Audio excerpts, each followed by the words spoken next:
दोस्तों आज के वीडियो में हम लोग पढ़ने वाले हैं कि संपोषित विकास क्या है और संपोषित विकास की विशेषताएं क्या क्या हैं।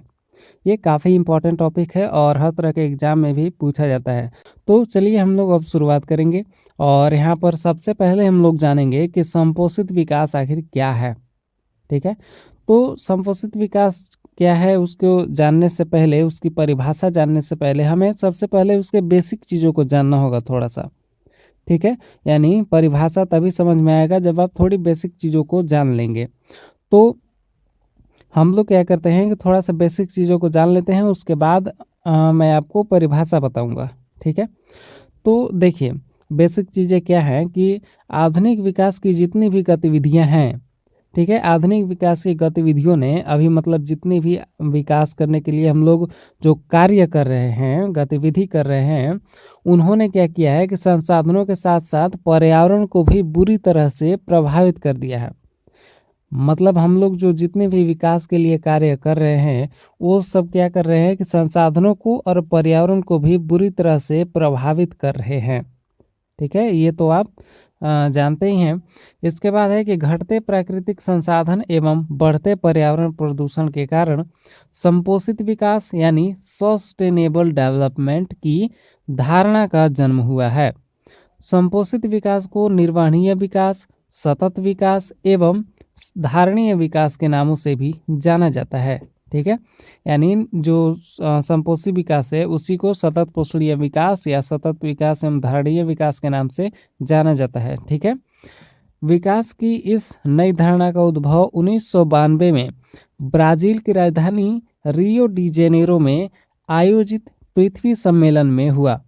इस सम्मेलन में संयुक्त राष्ट्र पर्यावरण एवं विकास सम्मेलन के लिए अनेक दस्तावेज तैयार किए गए, जिन्होंने स्पष्ट किया कि पर्यावरण एवं विकास के बीच गहरा संबंध है। ठीक है, जो 1992 में एक पॉइंट आप लोग याद रखिएगा कि 1992 में जो ब्राजील की राजधानी रियो डी जेनेरो में जो पृथ्वी सम्मेलन हुआ था, ठीक है, वो उसका उद्देश्य क्या था? उसका उद्देश्य क्या था? तो सतत पोषणीय विकास वहीं से परिभाषा निकल के आया था और वहीं पर पता चला था कि पर्यावरण एवं विकास के बीच गहरा संबंध है। ठीक है, अब वो जो है ब्राज़ील में रखा क्यों गया था सम्मेलन, ये भी काफ़ी इम्पोर्टेंट है। तो देखिए रखा क्यों गया था वहाँ पर कि पर्यावरण में जो है संसाधन का उपयोग बहुत ज़्यादा हो रहा है, जिससे पर्यावरण में बुरा प्रभाव पड़ रहा है। ठीक है, तो उसी से बचने के लिए जो है सभी देशों के वहाँ पर जो प्रमुख थे वो वहाँ पर सम्मेलन किए थे। ठीक है, और वहीं से जो है सतत पोषणीय विकास की धारणा का जन्म हुआ था। ठीक है, अब चलिए हम लोग आगे जानते हैं। और जो आधुनिक मनुष्य है, अभी के जो मनुष्य हैं, वो लालची स्वभाव के चलते प्राकृतिक संसाधनों जैसे जल, खनिज पदार्थ, जीवाश्म ईंधन, वन, मृदा आदि का अत्यंत ही शोषण कर रहे हैं।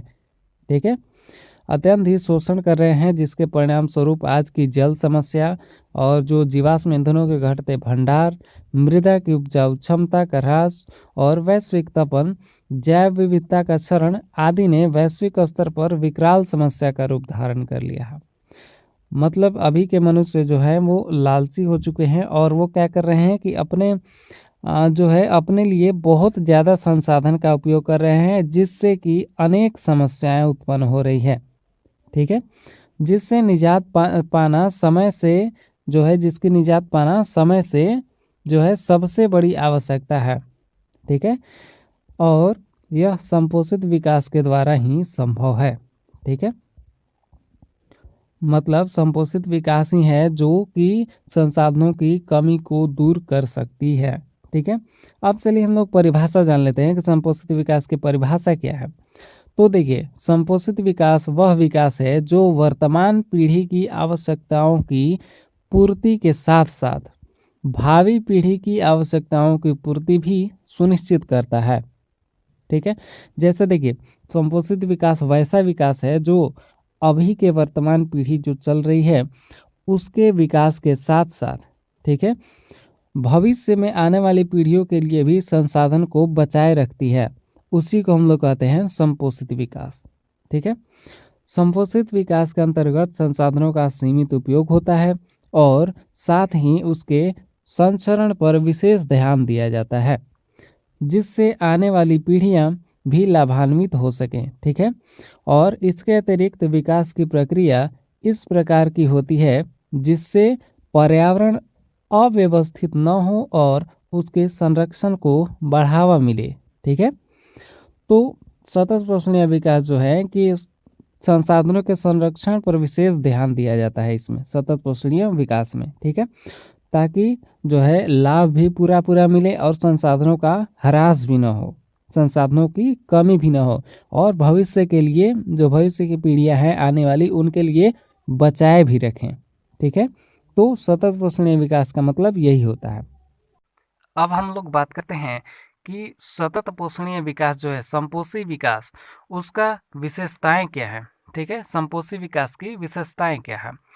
तो पोषणीय विकास जो है, पोषणीय विकास के प्रति जो प्रति व्यक्ति वास्तविक आय में वृद्धि और शिक्षा, स्वास्थ्य एवं जीवन की सामान्य गुणवत्ता में सुधार और प्राकृतिक पर्यावरण संसाधनों की गुणवत्ता में सुधार के माध्यम से सभी लोगों के जीवन की गुणवत्ता में निरंतर सुधारों का निर्माण पर बल देना। ठीक है।